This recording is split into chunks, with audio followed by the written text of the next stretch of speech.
Bonjour, alors déjà je vais commencer par vous souhaiter une très bonne année parce que c'est une des premières vidéos que je mets en ligne en 2021. Je la filme là à la toute fin de l'année 2020, on est le 28 je crois décembre. J'anticipe un tout petit peu parce que j'avoue que ça fait un petit moment que ça me trotte dans la tête et je suis assez excitée à l'idée de commencer. Je reprends mon projet Je touche le fond que j'avais déjà fait non pas en 2020 mais en 2019. Et l'idée, c'est en fait, si vous regardez un peu les vidéos des petites youtubeuses américaines, c'est le projet Pan Those Eyeshadows, je crois qu'il s'appelle, où le but n'est pas de terminer des ombres à paupières, parce que c'est uniquement des ombres à paupières, mais de toucher le fond. Et moi, ça me convient bien, parce qu'il y a aussi tout un tas de youtubeuses qui font des pans at palette, où là, elles essaient de terminer complètement la palette. Moi, je me sens incapable de faire ça. Je n'ai jamais terminé une seule ombre à paupières de ma vie, donc une palette encore moins. Donc vraiment, ça serait trop dur pour moi. Par contre, essayer de toucher le fond sur autant que faire se peut, autant que possible, et ben ça me parle bien. Donc il y a 2 ans, en 2019, j'avais fini, je crois, sur un score de 5. J'avoue, c'est pas... Je panne très très lentement, moi. J'utilise mon maquillage très lentement, de façon très économe. Donc voilà, ça va pas vite, mais 5 quand même, j'avais trouvé ça pas si mal que ça. Cette année, je vais essayer de faire au moins un mieux tant qu'à faire, donc au moins 6, sachant que parmi celles que je regarde, il y en a, elles touchent le fond sur 5-6 teintes, genre par mois quoi. Moi, c'est sur l'année. Bon. Et donc au fur et à mesure, à chaque fois qu'on touche le fond sur une teinte, et ben, on en prend une autre. Ce qu'elles font en général, c'est qu'elles tirent au sort les teintes qu'elles vont utiliser pour essayer de toucher le fond avec une... Donc il y en a beaucoup qui ont listé toute leur ombre à paupières sur un Google Sheet et voilà, elles tirent au sort un nombre et c'est ça qu'elles vont utiliser. Moi déjà j'ai la grosse flemme de lister toutes mes ombres à paupières et en plus je me dis si je ne choisis pas les ombres, si elles sont tirées au sort et que pour le coup elles me plaisent pas forcément, je vais jamais y arriver. Je vais toucher le fond sur 1 à 2 teintes dans l'année, ça va être une catastrophe. Donc moi je préfère les choisir. Donc c'est ce que j'ai fait. J'ai choisi la 6 teintes, enfin pas complètement, vous allez comprendre. Et à chaque fois que je vais toucher le fond sur une teinte, je vous referai une vidéo. Parce que je vois pas l'intérêt de faire une vidéo tous les mois si j'ai rien à vous dire, s'il n'y a rien de neuf, si j'ai touché le fond sur aucune nouvelle teinte. Donc je préfère me dire, je ferai une vidéo quand j'aurai touché le fond sur au moins une teinte et que je pourrai en mettre une nouvelle dans le projet. Donc là je suis partie sur 6. Mais il y a 2 palettes où je sais que je travaille sur la palette, mais j'hésite encore sur la teinte. Donc on va commencer par 2 singles que j'ai mis dans ma petite palette, là, ma petite Z-palette. J'ai essayé d'être maline, dans le sens où j'ai choisi des teintes qui me sont faciles d'utiliser, et s'il était possible, des teintes qui sont déjà bien engagées, quoi. Et donc dans cette optique-là, j'ai choisi la teinte Shima Shima de Makeup Geek. Vous voyez qu'elle a déjà un joli creux.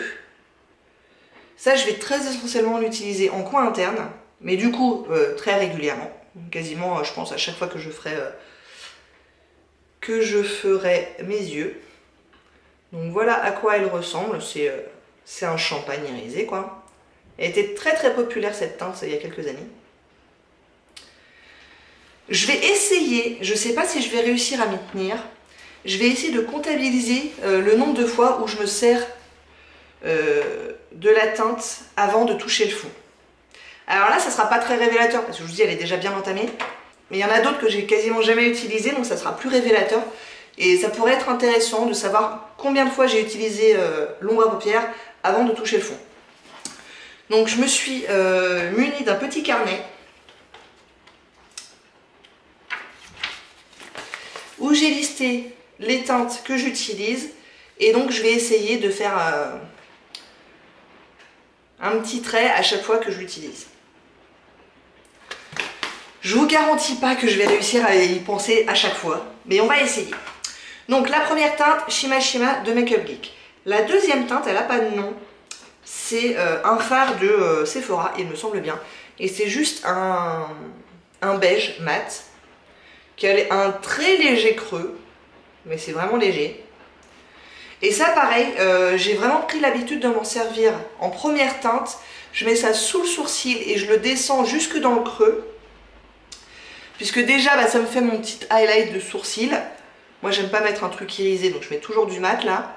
Et d'autre part de le mettre juste au-dessus du creux, et ben ça permet d'estomper les fards que je vais mettre dans le creux plus facilement.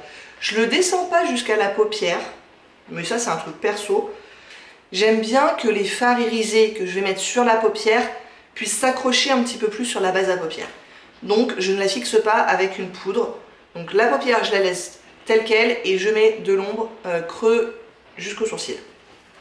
Donc ça normalement ça devrait être relativement facile de toucher le fond, parce que je vous dis je m'en sers à peu près systématiquement, quoi.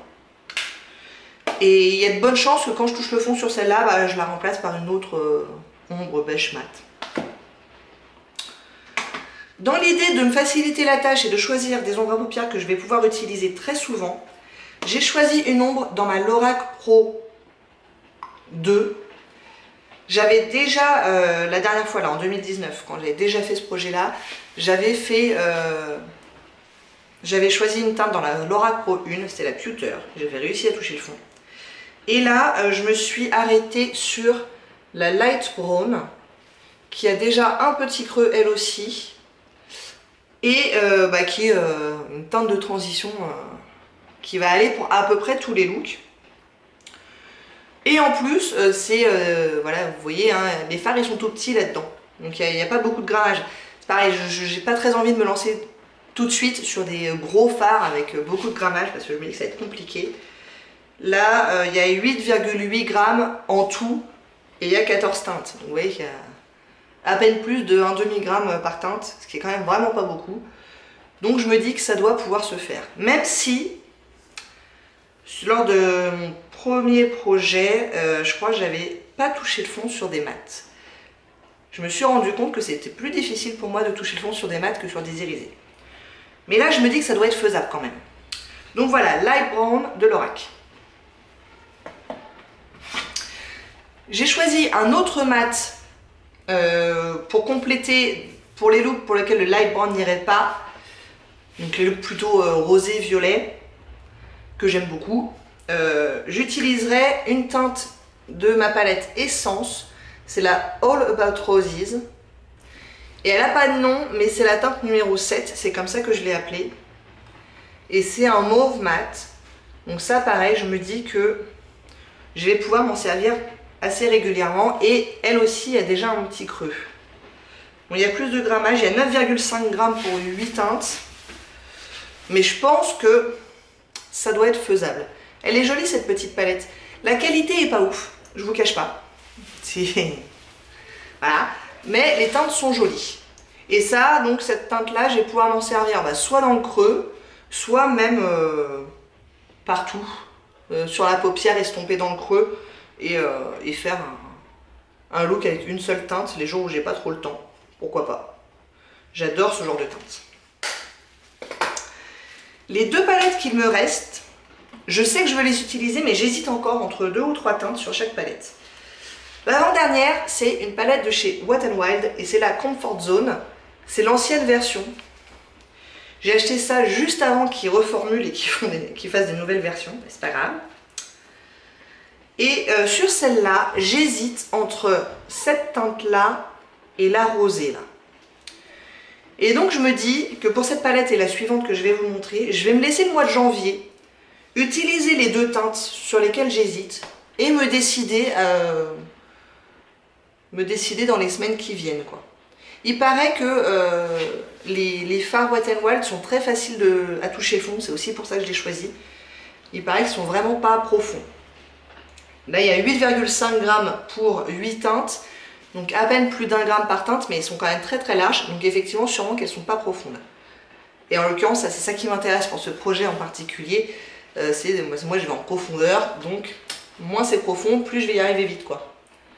Donc j'hésite, parce que celle-là elle est jolie, j'aime bien les tons un peu froids comme ça. Alors il y a écrit Brow Bone sur Eyelid, Crease et Definer. Bon en fait moi je vais jamais mettre ça sur le Brow Bone, hein. Le Brow Bone c'est là juste sous le sourcil. Je vais jamais mettre ça là-dessus, hein. Moi ça sera une teinte pour la paupière. et celle-là aussi, mais celle-là elle est spécifiquement eyelid pour la paupière. Mais donc voilà, je sais pas encore, le rose ou le taupe un peu froid là. Si vous avez un avis sur la question, vous êtes les bienvenus pour le donner. Et enfin, dernière palette que je vais utiliser, et donc pareil, j'hésite entre deux teintes, c'est ma Urban Decay, c'est la Vice 4, que malheureusement, elle et ses deux petites sœurs que j'ai aussi, je l'utilise pas assez. Voilà comment elle se présente. Elle est très jolie, mais elle paraît neuve. Et pour une bonne raison, c'est que je l'ai quasiment pas utilisée. Et donc j'hésite entre ces deux teintes-là. Soit la Harlotte, soit la Robbery. Harlotte et Robbery. Donc pareil, c'est un peu comme dans l'autre, on a une teinte plutôt dans les violets mauves, lilas, et une teinte plutôt dans les taupes. D'ailleurs, à la réflexion, ouais, la Robbery, la taupe là, elle ressemble pas mal quand même à la taupe d'ici. Donc je pense que je prendrai pas les deux. Sûrement l'une des deux, mais pas les deux. Et donc bah pareil que la Wet n Wild, je me donne le mois de janvier pour les essayer toutes les deux et décider celle que je préfère, celle que j'ai le plus envie d'utiliser. Celles-ci, elles font 0,8 g chacune. Mais vous voyez qu'elles elles paraissent beaucoup plus petites que la Wet n Wild. Donc elles doivent être plus profondes quoi. Mais les deux teintes sont très jolies. Hein. Je sais pas si ça rendra bien à la caméra, mais elles me font envie toutes les deux en fait. On verra, on verra. Bon bah écoutez, voilà, vous savez tout pour mon introduction de mon projet Je touche le fond 2021. Souhaitez-moi bonne chance et beaucoup de succès. Donc je vous dis, l'objectif sur l'année, c'est d'être à au moins 6 teintes. Si j'arrivais à 10, ce serait le top, hein, mais j'y crois pas trop.